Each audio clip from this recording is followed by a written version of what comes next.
우리가 아브라함 하면 믿음의 조상이라고 그렇게 이야기하지만 사실 아브라함도 하나님의 약속을 믿는 믿음에 있어서 분명히 흔들림이 있었습니다. 하나님의 말씀을 듣고 또 그 약속을 받아들이고 또 그렇다 맞다 알겠습니다 하지만 또 이내 시간이 지나면 이제 흔들릴 수 있는 게 사람이다 하는 생각을 해봅니다. 하나님의 인도하심을 우리가 신뢰하지만 솔직히 우리끼리 얘기지만 하나님께서 그렇게 우리에게 친절하게 다 자세히 잘 알려주시진 않잖아요.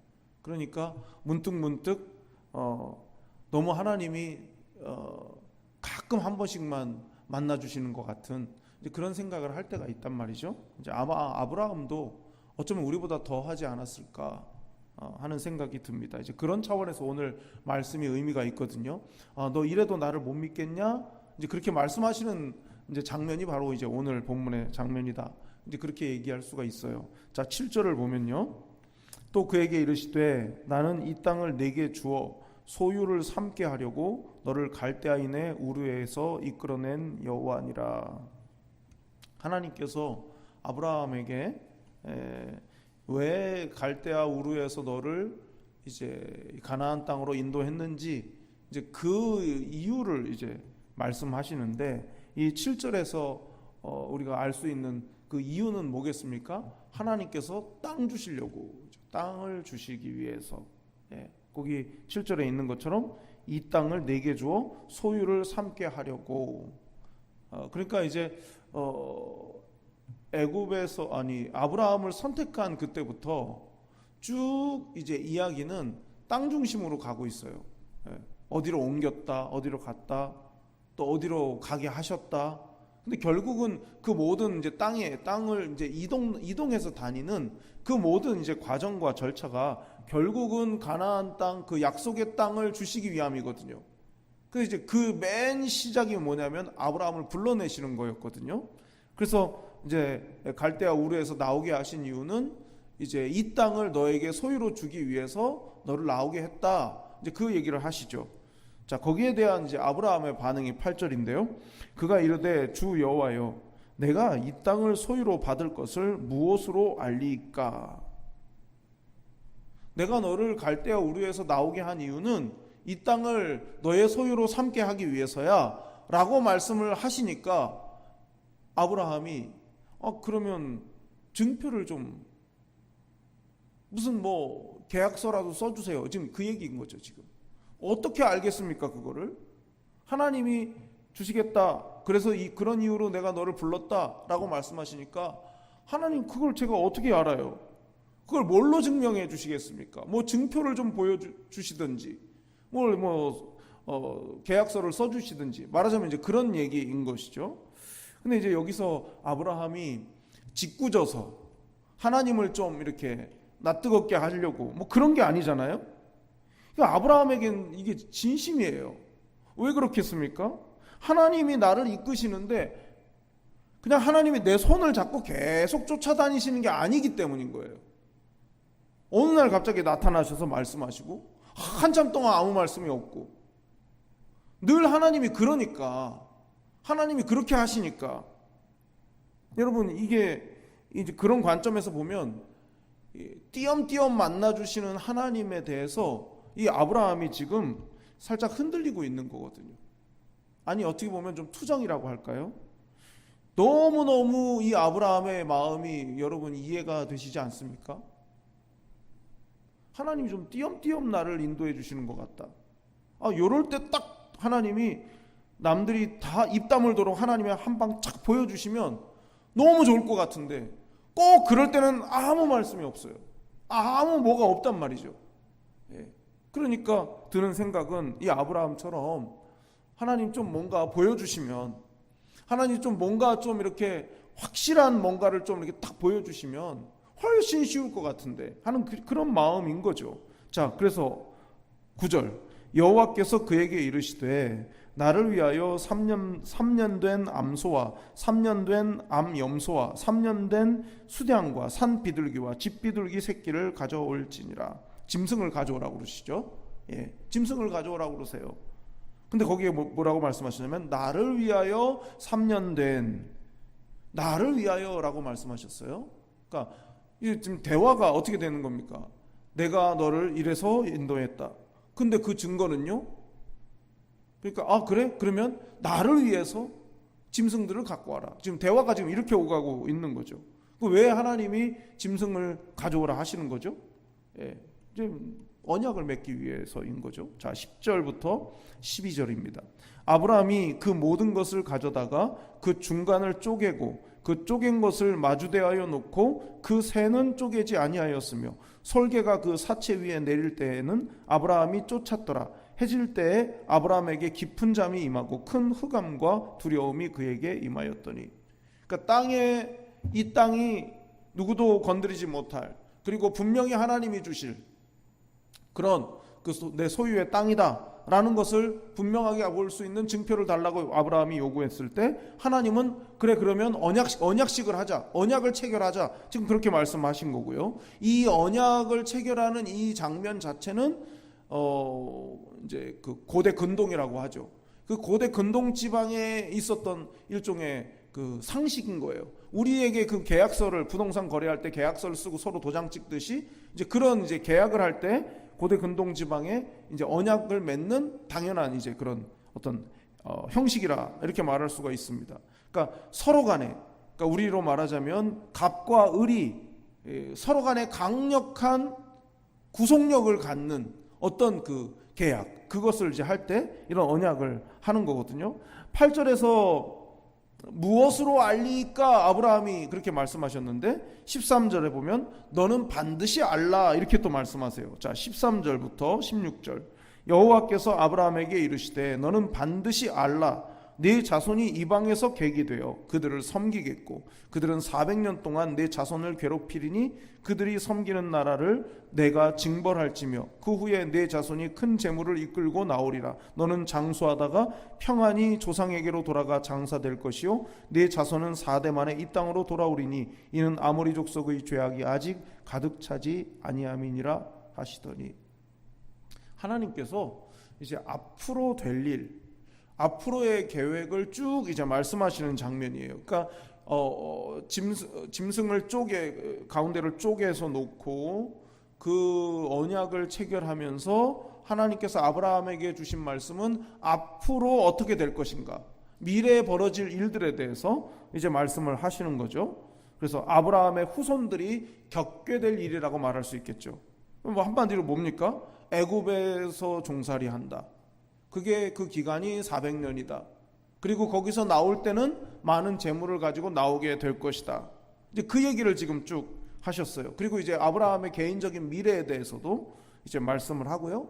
그러니까 결국 400년이란 4대라는 말은 이제 4대라는 말이 이제 보통 한 대는 이제 한 사람이 태어나서 30살이 돼서 다음 세대를 낳을 걸 이제 30살 정도로 보면 보통 한 대를 이제 30년이라고 하는데 여기 4대는 이제 그런 의미가 아니라 이거 한 일생을 말해요. 일생. 4번의 일생을 말하는 거거든요. 그래서 이제 이것은 이제 보통 400년이다 이렇게 말하죠. 당시에 사람들의 수명이나 이런 거 계산해 보면 이제 400년이다. 앞에서 말한 400년하고 이제 짝을 이루는 거죠. 그러니까 400년 종살이 하고 이제 나오게 될 거고 그 전에 이제 너는 이제 죽게 될 거다. 이제 그 얘기를 하신 거죠. 자, 그리고 17절을 보세요. 해가 져서 어두울 때에 연기 나는 화로가 보이며 타는 횃불이 쪼갠 고기 사이로 지나더라. 이제 여기서 이제 중요한 게 그 이 언약의 내용인데,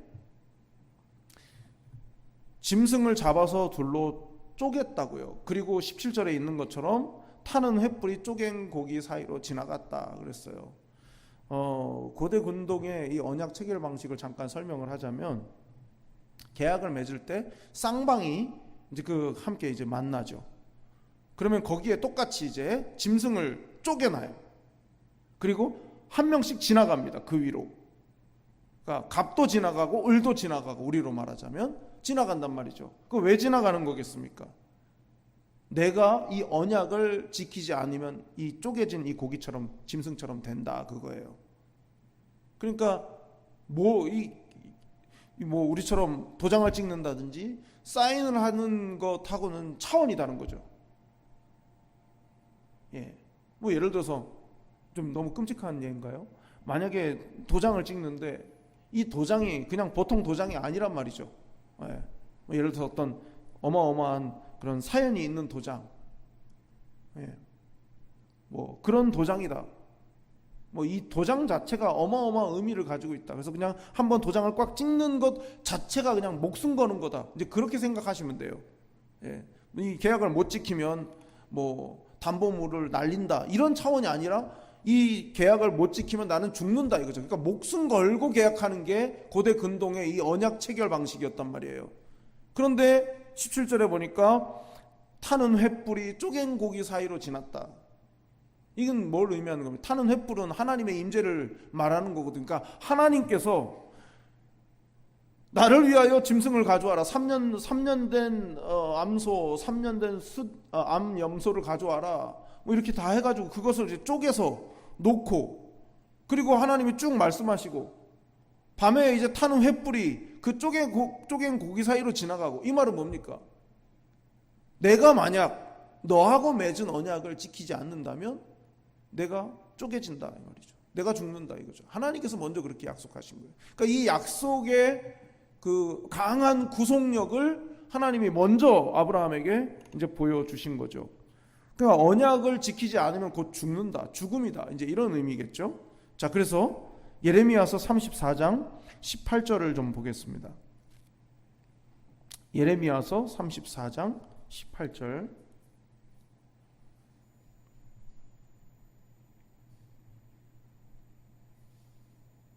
예레미야서 34장 18절 말씀입니다. 송아지를 둘로 쪼개고 그 두 조각 사이로 지나매 내 앞에 언약을 맺었으나 그 말을 실행하지 아니하여 내 계약을 어긴 그들을. 이게 무슨 말씀입니까? 약속을 어겼다는 거죠. 짐승을 쪼개고 언약을 맺었음에도 불구하고 약속을 어겼다 이 말이죠. 이제 그 예레미야서 34장의 말씀을 이게 쭉 보면은 하나님께서 이제 이스라엘의 죄악을 이제 고발하는 이제 그런 내용이 아니겠습니까? 그 결국은 뭐예요? 하나님과 맺은 언약을 어겼다는 것에 그 엄중함을 말하고 있는 거거든요. 그러니까 다시 말하면 아브라함에게 짐승을 가져오라 말씀하시고 또 쪼갠 고기 사이로 횃불이 지나가고, 이것은 하나님께서 먼저 아브라함에게 나는 너에게 대해서 맺은 이 약속, 이 땅을 너의 소유로 삼게 하겠다고 한 이 약속에 대해서 내가 결코 어기는 일은 없을 거다. 이제 그렇게 강하게 이제 말씀하신 것이죠. 여러분, 하나님은 어떤 분이신가? 이제 이 말씀을 통해서 도대체 하나님은 어떤 분이신가 생각을 하게 돼요. 다시 9절을 보면요. 9절. 오늘 본문의 9절. 여호와께서 그에게 이르시되 나를 위하여 3년 된 암소와 3년 된 암염소와 3년 된 수량과 산 비둘기와 집 비둘기 새끼를 가져올지니라. 여기서 나를 위하여라고 말씀하셨어요. 아브라함이 증표를 요구하는데 거기에 응해주면 아브라함을 위한 거잖아요. 아브라함이 증표를 보여달라. 그래서 증표, 약속의 그 강함을 이렇게 뭔가를 보여주는 것을 뭔가를 한다면 이건 아브라함을 위한 거지 하나님을 위한 게 아니지 않습니까? 근데 나를 위하여라고 말씀하셨어요. 명하신 대로 이 언약을 이제 체결하게 되고, 그러면 그 준비를 한 사람은 아브라함이고, 하나님을 위해서 아브라함이 뭔가를 한 건 없는 거잖아요. 그런데 나를 위하여라고 말씀하셨다는 게 좀 특이해 보이죠. 예. 왜 나를 위하여라고 하셨을까? 하나님은 알지 못하고 또 이해하지 못하는 이 아브라함에게 하나님 당신의 마음을 보여주는 것, 하나님의 진심을 아브라함이 알게 되는 것, 하나님의 마음을 아브라함이 헤아리게 되는 것, 그것 자체를 하나님을 위한 거라고 생각하신 거죠. 예. 그러니까 우리가 신앙생활을 하면서 가끔 그럴 때가 있거든요. 좀 뭐랄까요? 좀 낯뜨겁다고 할까요? 우리가 하나님 앞에 그렇게 기도하잖아요. 하나님, 저한테 어떻게 해주시면 제가 어떻게 하겠습니다. 자, 하나님께 영광을 돌리겠습니다. 주를 위해 뭘 하겠습니다. 그러는 게 사실 좀 곰곰이 생각을 해보면 우리가 하나님을 위해서 뭐를 할 수가 있을까요? 그리고 우리가 뭔가를 하는 게 얼마나 하나님께 필요한 일일까요? 그 생각을 하게 돼요. 정말 내가 하나님을 위해서 뭔가를 한다. 순전히 하나님을 위해서 뭔가를 100% 내 힘으로 할 수 있는 일이 없잖아요. 그렇기 때문에 하나님을 위해서 뭔가를 한다라고 하는 것 자체가 되게 부끄러운 일이에요. 사실 그 표현 자체가, 내가 주를 위해서 뭘 했습니다라고 말하는 것 자체가 굉장히 부끄러운 일이라고요. 하나님이 도와주시지 않으면 기회가 없으니까. 아니, 하나님께서 나를 살려두시지 않기만 해도 나는 아무것도 할 수가 없는 거니까. 그렇게 생각해 보면 사실은 자본금 100%가 하나님 거란 말이죠. 그리고 사실 지금의 내가 있는 것도 하나님의 섭리 속에 가능했단 말이죠. 그러니까 뭐가 됐든 자본금도 하나님 거고 지금의 나도 하나님 거고, 그런데 뭘 하나님을 위해서 뭘 한다고 할 수가 있겠습니까? 그러니까 하나님 제게 뭘 해주시면 제가 뭘 하겠습니다라는 기도도 어떻게 보면 굉장히 좀 앞뒤가 안 맞는 기도일 수 있죠. 그래서 지금 하나님의 마음을 아브라함이 헤아리는 것만으로도 하나님을 위한 일이 된다. 이제 그렇게 보면 우리가 무슨 어떤 재주를 부려가지고 뭘 하는 것보다도 정말 하나님 마음을 잘 아는 것만으로도 하나님을 기쁘시게 할 수 있는 일이다라는 것이죠. 그리고 더 중요한 것은 왜 이것이 하나님을 위한 것이냐?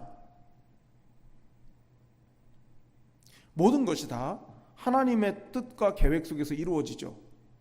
모든 것이 다 하나님의 뜻 속에서 이루어지고, 그리고 좀 어려운 말로 섭리하시는 하나님의 섭리로 인해서 그 모든 것들이 다 되어가요. 그리고 결국은 이루어질 거예요. 그렇기 때문에 최고의 선은 뭐냐? 하나님이 원하신 대로 모든 게 다 되는 거예요. 그리고 그렇게 될 거예요. 그렇기 때문에 결과적으로는 다 하나님을 위한 일인 거예요.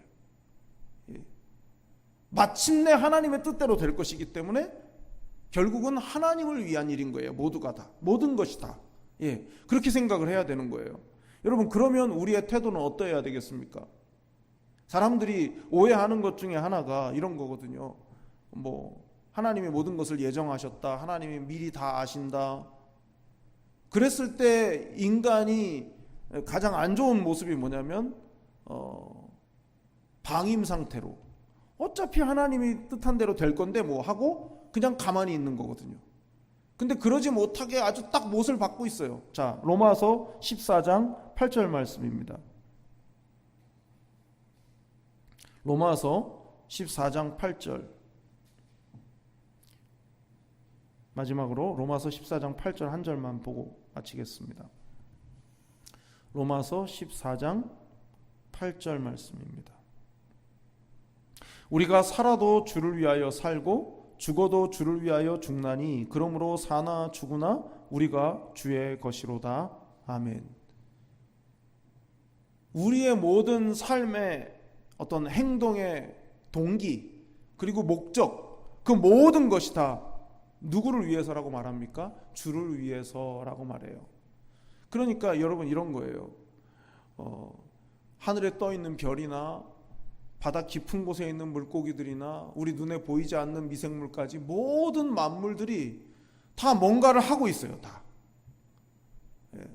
강물도 흘러가고 있고요. 모든 자연현상들이 계속 끊임없이 쉴 새 없이 그 모든 생명들이 다 역할들을 다 하고 있어요. 그게 아주 거대한 하나의 큰 그림인 거예요. 근데 그 모든 그림이 결국은 뭘 지시하고 가리키고 있냐면 하나님을 가리키고 있어요. 근데 그 그림 속에 누구도 있는 거냐면 여러분도 있고 저도 있는 거예요. 각자가 다 주를 위해서 존재하고 있는 거고, 그 모든 존재들이 결국은 다 하나님을 위해서 존재하는 거란 말이죠. 그러니까 바울이 말한 것처럼 살아도 주를 위하여 살고 죽어도 주를 위하여 죽는다. 우리가 사나 죽으나 다 우리의 소유는 우리의 소유권자는 오직 하나님이시다. 지금 이 말씀을 지금 하는 거 아니겠습니까? 따라서 결국은 하나님 뜻대로 될 모든 것들을 우리는 누리면 되는 거죠. 아브라함이 불안한 거예요.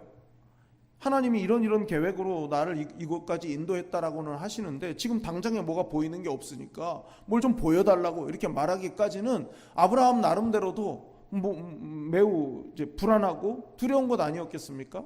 여러분, 우리도 마찬가지죠. 나는 하나님의 자녀야. 나는 하나님의 백성이야. 예수 그리스도께서 날 위해 십자가에 달려 죽으셨어. 믿고 살지만 몸이 아프다든지 경제적으로 어려움을 만났다든지 해결 안 되는 갑작스러운 어떤 어려움을 만나면 여지없이 또 흔들리거든요. 그때마다 우리가 기억해야 될 게 뭐겠습니까? 결국은 하나님을 위한 결론이 날 거라는 거예요. 그러면 이 과정 속에서 하나님이 나를 인도해 가시는 방식이 내게는 좀 답답하고 가끔 한 번씩 나타나시는 것 같고 그렇다 할지라도 그 약속하신 그 하나님을 내가 쪼갠 고기 사이로 지나가실 정도로, 하나님께서 그 쪼갠 고기 사이로 지나가실 정도로 내가 약속을 지키지 않는다면 이 죽은 짐승처럼 될 거다라고 하시는 그 말씀으로 아브라함을 만나주시는 그 약속을 반드시 성취하시는 그 하나님을 믿을 때 우리의 인생에서 만나는 우리를 흔들어 놓는 그 상황이나 그런 환경들 때문에 결코 우리가 흔들리지 않을 수 있다 하는 것이죠. 바라기는 하나님께서 주신 은혜로 우리가 어차피 살아가는 거고 하나님이 우리에게 허락하시는 것까지만 우리는 누릴 수밖에 없잖아요. 그러면 우리가 누릴 수 있는 게 어떤 것이든 간에 하나님의 은혜로만 나는 사는 존재이고 살아도 죽어도 나는 주님의 것이다. 주님은 주님이 택한 백성을 결코 놓치거나 잃어버리지 않으신다. 그리고 약속하신 바를 반드시 성취하시는 하나님이시다 하는 그 믿음으로 승리하시는 여러분 모두가 되시기를 바랍니다. 기도하겠습니다. 하나님 아버지, 우리의 연약함을 아시는 하나님께서 날마다 우리에게 은혜를 베푸시고 복을 주시지만 그러나 흔들리는 연약한 존재이기에 끊임없이 불안해하고 또 두려워할 때가 있음을 주님 앞에 고백합니다. 아브라함에게 나를 위하여 짐승을 가져오라 말씀하시고 언약을 맺으셨던 그 하나님의 크신 사랑을 기억하며 우리를 위해서 하나님께서 베풀어 놓으신 은혜를 풍성히 누리며 살되 고난을 당하고 어려움을 만났을 때에도 약속에 신실하신 하나님을 믿는 그 믿음에 있어서 흔들림 없이 갈 수 있는 우리 모두가 될 수 있도록 인도하여 주시옵소서. 날마다 하나님과 동행하는 삶을 살게 하시고 하나님의 마음을 헤아리는 믿음의 사람으로 설 수 있도록 주께서 은혜를 베풀어 주시옵소서. 함께해 주시기를 간절히 원하오며 사랑이 많으신 예수님의 이름으로 기도드리옵나이다. 아멘.